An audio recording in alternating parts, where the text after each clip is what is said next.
With Elden Ring being one of, if not the biggest game of 2022, a lot of fans, including myself, have been asking, when are we going to get some DLC? And I'm happy to say that we have been given the announcement of the Shadow of the Erdtree DLC for Elden Ring. Today we're going to be diving into everything we know about it.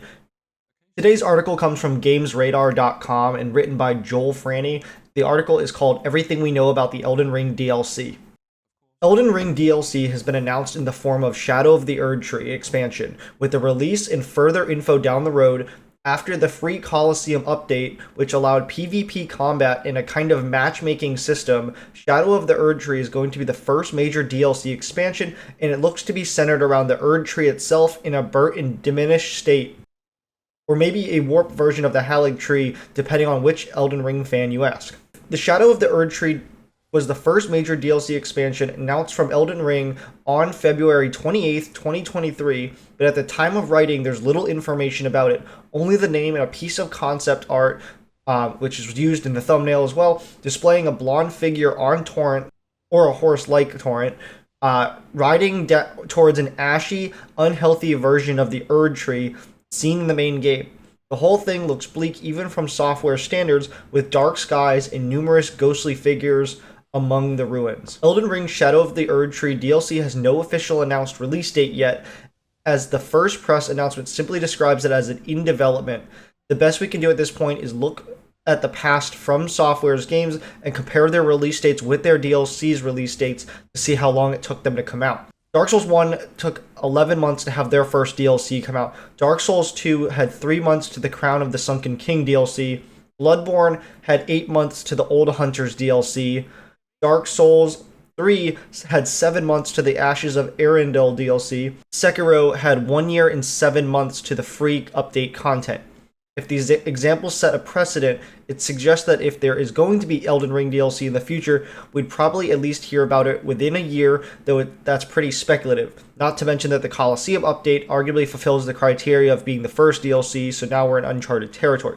And going back to this announcement from Shadow of the Erdtree, we just had the 1 year anniversary of Elden Ring. So they're on that kind of 1 year timeline, which means maybe we could be seeing it, and this is just pure speculation, but maybe we could be seeing it, in the next quarter of this year. The Shadow of the Erdtree DLC promotional image shows a blonde-haired figure on top of Torrent approaching the burnt Erdtree.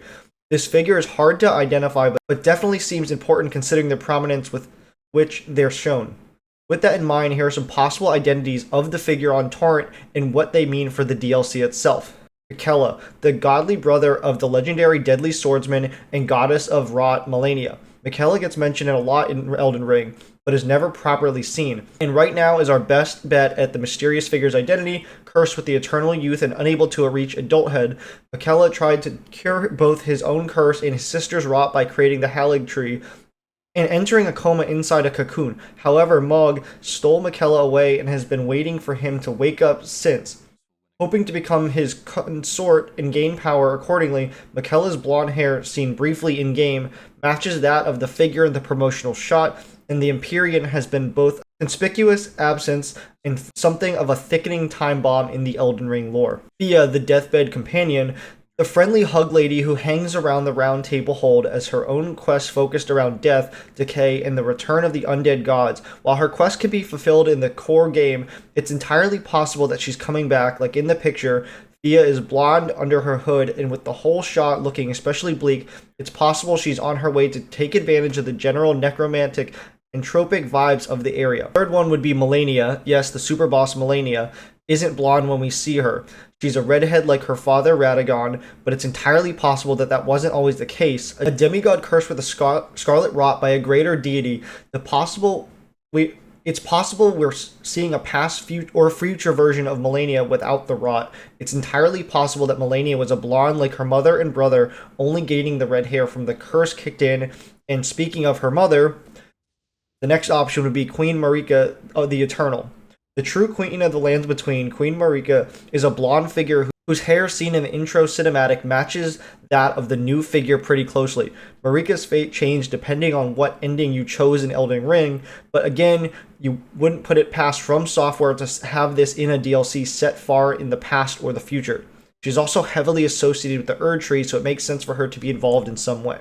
And then the last option they have would be Melina. While the blonde figure doesn't really look like Melina, the finger maiden who helps you level up, there are a couple of facts to give you pause. Firstly, Melina is the character who gives you control of Torrent and is the only character really associated with the Horned Horse. And secondly, it's a largely prevalent theory that Melina is the secret daughter of Queen Marika, so if she embraces her heritage a little bit more, that might be reflected visually by switching her hair to something more like her mother's.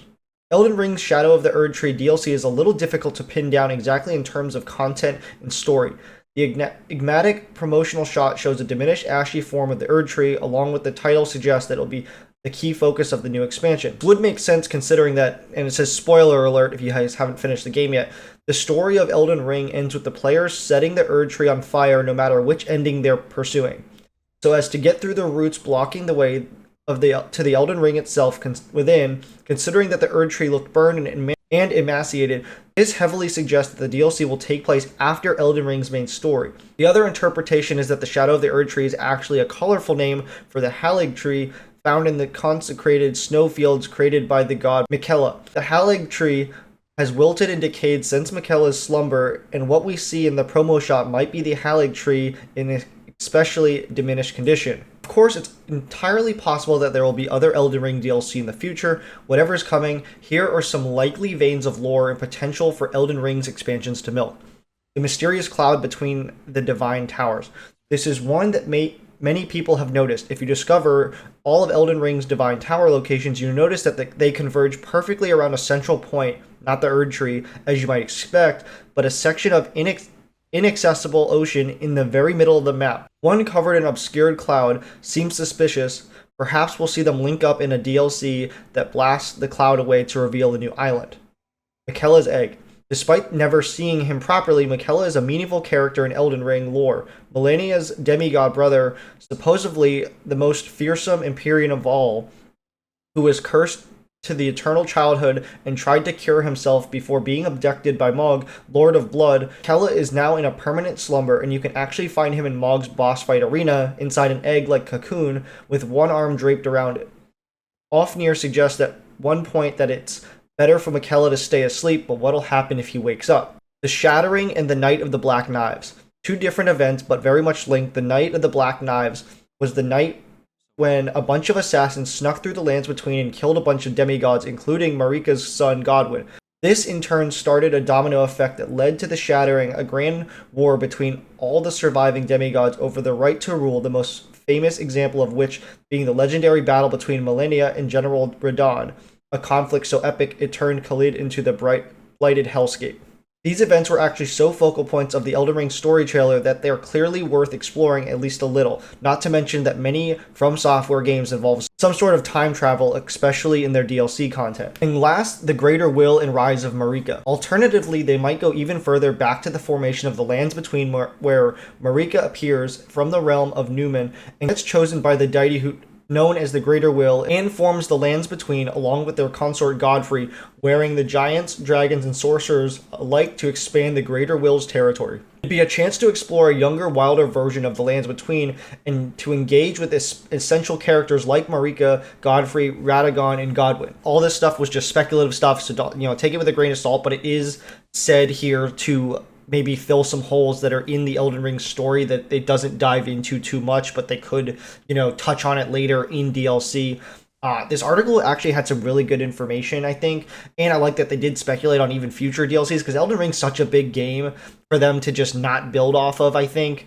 A lot of the original Souls-like games are a little bit more linear. There's not a big world it lives in, and so having something like Elden Ring and exploring it for years to come and just, building off with DLC, it has me really excited for the game and really makes me want to jump back in. So let me know what you guys' thoughts are down below. If you guys did enjoy the video, please be sure to smash the thumbs up button. Consider subscribing if you want to stay up to date on all the latest game news we cover here, as well as just turn on that notification bell so you guys never miss an upload. As always, my name is Ross, and I'll see you guys in the next video.